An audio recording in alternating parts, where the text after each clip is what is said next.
Claude Zdanow is the CEO of a company called ONAR Holding Company, ONAR.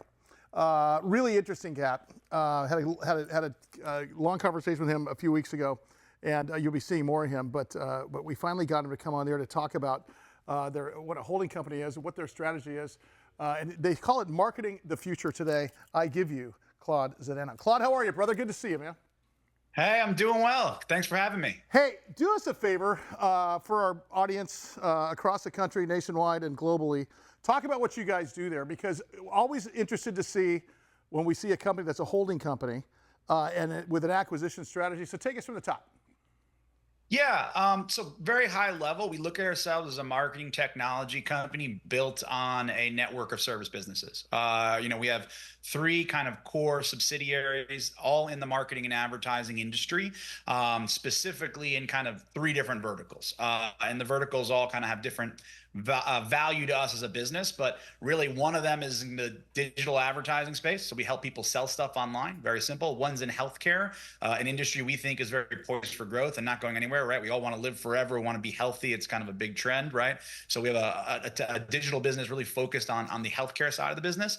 And then we also have what we call an experiential marketing company that has also got some cool technology as part of it, but we really help brands kind of translate their digital world to the physical. How do they come to life in the physical space, the physical world? So those are our three core businesses, but holistically, our business really just focuses on helping people drive revenue. Companies, clients, right? They need to drive revenue, need to grow. And we're really focused on building solutions for the middle market, right? So your company is doing, 50 to a few $100 million in revenue. There's plenty of people who love working with, the Fortune 100 and the Fortune 500, like your WBPs, your Omnicoms, et cetera. But we look at that middle market really as kind of an underserved area that really could benefit from really great solutions that help them drive revenue and grow their business. Claude, how tough is it to get the message in front of the consumer nowadays? Because there's just so many different platforms, there's so many different distractions out there.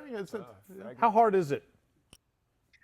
Yeah, I think it's a double-edged sword, right? In some ways, we used to just get advertisements on a magazine, a newspaper article, something along those lines. Right now, we can reach people anywhere and in all the places that they want to be, right? Even in the past 20 years, people used to think about Google and obviously Facebook as being huge areas in which advertisements can be delivered to end consumers. But now that's grown tenfold, right? You can get advertisements on plenty of other platforms and the apps that you love.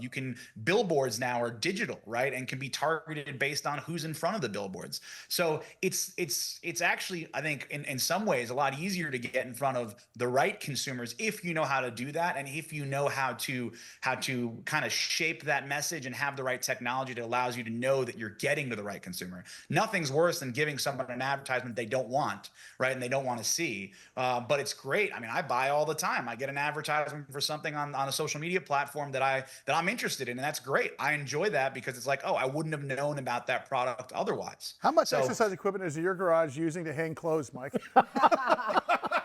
Well, I thought about that when they ask you ask the app not to track you.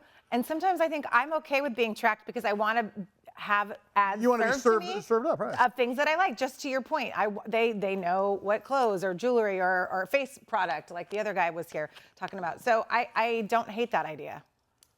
Yeah, I think people are really scared of this kind of big brother. People know where we live. They're doing all these horrible things, right?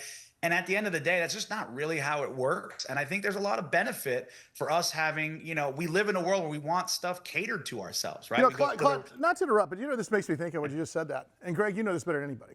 It's the bots, man. The bots. It's the bots are going to get us. No, but remember passive advertising versus active advertising? When you had a magazine in front of you, you had to turn the page. It had to reach you. You had to read it. You had to act on it.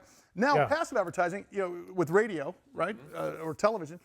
Television, you're in the other room, you're hearing something, or with radio, you're driving, and all of a sudden they're feeding you this thing that keeps on hitting you with recall and recognition for months and months and months, which is why you hear the same carpet cleaning commercial for 3 months until you act on it.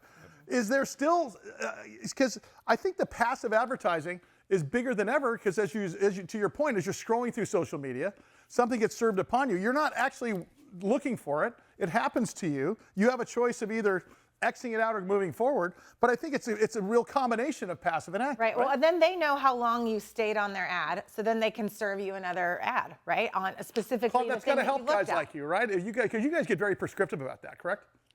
Yeah, look, so that's the idea. You call it retargeting, right? You land on a website, you click on a link, and then all of a sudden you're on a completely different platform and you get served a similar ad or something else. Or maybe you get an email to yourself, or hey, you didn't check out. Why didn't you check out? Here's your 10% discount, right? So there is kind of that combination of both. And I think really what makes the difference in today's world is how you can be, as you said, so prescriptive about that. How can you be not overly intrusive where people are not liking that, but work with a company such as ours where we're able to really help you kind of be that sniper focus to get to the right consumer that you want to get in front of, who wants to see your advertisement. Claude Zdanow is the Chief Executive Officer of ONAR Holding Corporation. Their ticker symbol is ONAR.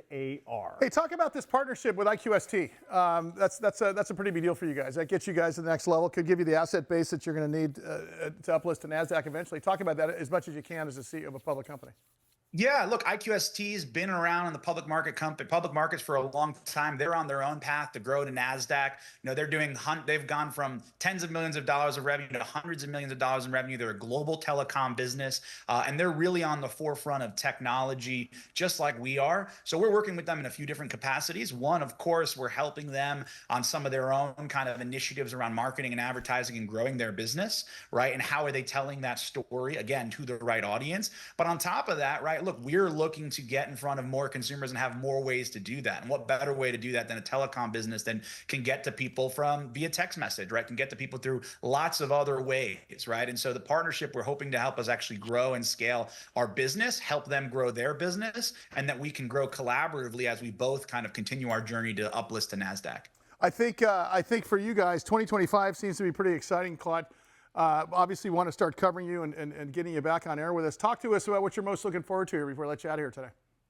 Yeah, look, I think to me, I'm really excited. I know the markets have taken a big hit kind of recently, and there's a lot of speculation, but I think at the end of the day, there's this underpinning of a kind of a return to fundamentals in terms of business. And what I mean, and I think, you know, what I mean by that is, you know, growth is great, hockey stick growth is great, but at the end of the day, if you can run a good business, if you can provide a solution and a value and kind of show strong performance to shareholders, people in the markets are going to like that. And I think our strategy is both kind of growing inorganically and organically, and we have some pretty exciting acquisitions lined up for the business that we're going to continue to kind of consolidate some of these best-in-class marketing technology companies and grow this platform to something that I think is really interesting and hasn't really been done in a long time in this way. Claude, appreciate the time. Please come back on the show sooner than later. Claude Zdanow, CEO, ONAR Holding Corporation, their ticker symbol ONAR.